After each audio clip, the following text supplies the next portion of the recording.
Hi everyone, the Lone Wolf here and welcome back to some more EVE Online. In this video I'm going to talk a little bit about CCP's live stream on Odyssey from the last 2 days. In the meantime I'm heading over to Dodixie in my Ishtar, which is the ship that I'm choosing to start out the new exploration feature.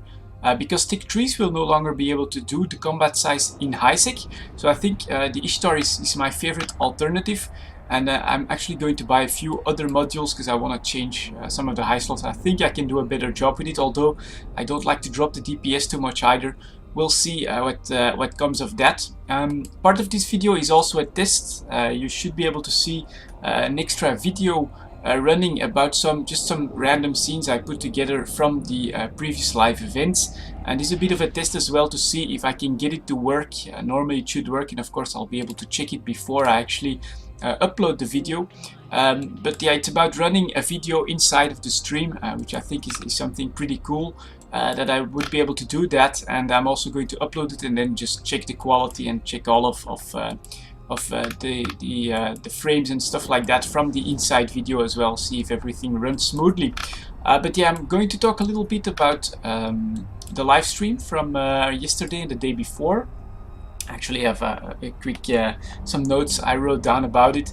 So on the first day they basically talked well, in general, about all the new features coming in EVE Online Odyssey, but on top of that they also showed a lot of it on the test client. So if you've already seen videos by Johnny Pugh on the new scanning mechanics and stuff like that, you could actually also watch a live stream and you see CCP actually using their own new mechanics, not always as expertly as we would expect from the developer himself, but it was pretty fun to watch.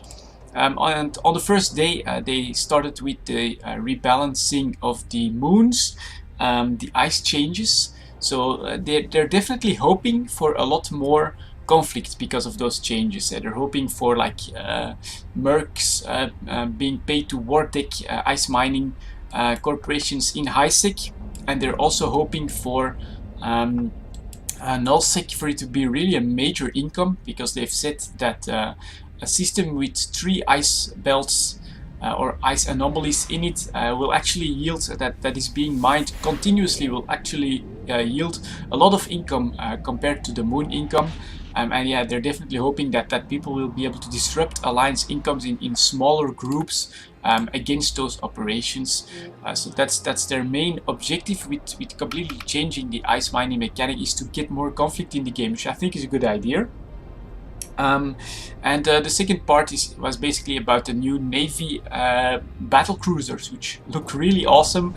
Some of them look great. One of them even looks like a Pokemon, so if that's not a selling point, then I don't know what is anymore. But seriously, these look like 4 really awesome ships to try out. A bit pricey, of course. I'm personally not the guy that likes to risk a lot of faction stuff, but I'm pretty sure that they'll have their place in PvP and maybe even in the Alliance tournament. I'm wondering how much we'll see these new Navy battle cruisers being used in there as well. But there's some pretty damn awesome ships, especially that Navy Drake. That looks like a pretty powerful ship there to go up against. I think I'd be pretty scared. And here comes a Dominic's riding on my screen as well, which you might actually not see because of the video that's running in front of it. But alright, so yeah, basically day 2, mostly the changes to ice mining, moon mining as the first part of that. Actually on the second part there were also some of the UI changes that were covered that I really liked. One, a very small one.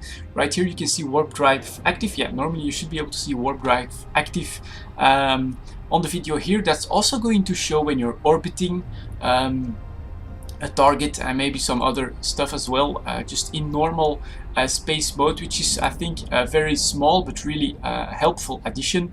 The story behind it is that it turns out one of the devs that flew in the Dev Caravan, one of the CCP non-roleplay related live events, was coasting out of the entire fleet, and I actually noticed that and covered that in the video I made about it, but it turns out that that this was not because he was bait, but just because he lost the anchor of his orbit and that he didn't see that, which I have this problem as well very often in like missions and stuff like that. So if it shows you that you're orbiting right there on the screen and then you lose that anchor, I think it's a great addition and one of those small improvements that they keep delivering, which is really good to see. Also the Radial Menu, I haven't used it myself, haven't been on the test server just yet. I'm looking forward to giving it a try and really trying to use it, see how much easier it becomes or not, and give my opinion about that. It's something that I think you have to have used firsthand before you can really judge this feature.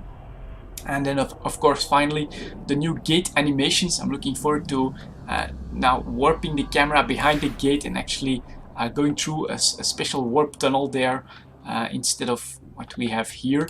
And the death animation, which is of course just it helps with the immersion of the game, I think. And yeah, the being potted and then ending up in the station just the second after that, it was indeed a bit immersion breaking, like what the hell. And yeah, with the death animation, I think that's a great addition as well.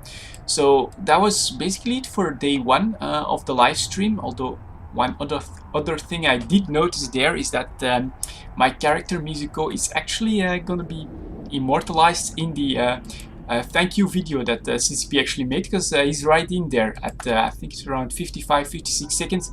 I'll put a link below, just check it out for yourself if you want to. But yeah, I was a bit surprised when the stream started. They played that thank you video, and it turns out that yeah, my character is in there. How awesome is that? I was a bit shocked, and but I feel quite honored. So yeah, check that out. So let's dock up here in the station and let's get started on day 2 then. Which was like a bit more technical maybe, but it was in the same grain. The first part though, I would compare to the second part of the first live stream. It was more about all the changes that they were doing to the sensor overlay, which I think is really awesome. I'm totally looking forward to the sensor overlay. I can already imagine after this warp, instead of having this empty space and no idea what's around there, you have all the signatures visible in space and right here as a scan result as well. So that's really cool into helping you figure out what's out there for you to explore.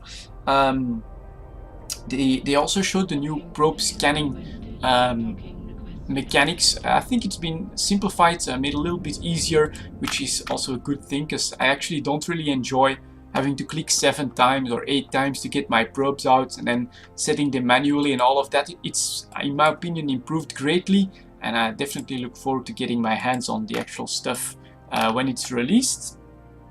And then the second part of yesterday's live stream was about the battleship changes. So we had some duels done by Fozzy and don't remember the name of the other dev, sorry, with the new battleships, just showing off, I think, the possible fits and the philosophy behind all the changes of all of these other battleships. And is the video still running? Yeah, but we're running out. Well, maybe I'll just let it go and see what happens when a played video ends, and it's also on the stream. So yeah, that's it for the live stream. I thought it was really informative. If you want to get on top of most of the big features for EVE Online Odyssey, I'd say check it out, twitch.tv/ccp. And I was actually here for this Ishtar. What I'm thinking of doing is adding a cloak, so I might take it in Glowstick at some point. Adding a ship scanner instead maybe of one of these cap recharges, or a cargo scanner. That's maybe an interesting part that's good to end the video with. It turns out, can I use a cargo scanner too? Yes, I can. Awesome. So let's buy one of these. Because it turns out that all those new containers for the hacking minigame, you can actually cargo scan them and already know beforehand what potential loot you will have from them. So, oh, and there it goes, it just goes to my Windows Media Center. Interesting.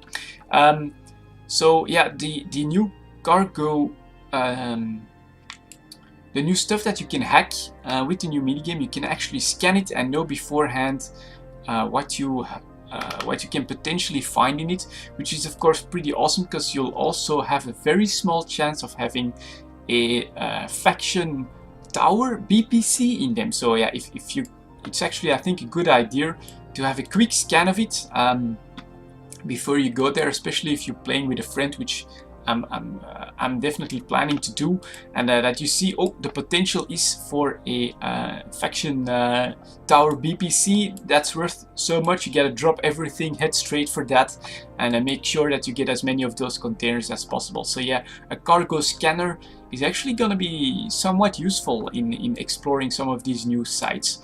So yeah, I'm gonna buy a couple of other modules that I'm thinking of trying out on this Ishtar. But that's going to be it for this video, guys, on the live stream from CCP. And I'm really looking forward to EVE Online Odyssey. I hope you guys are as well, and I'll see you on the next one.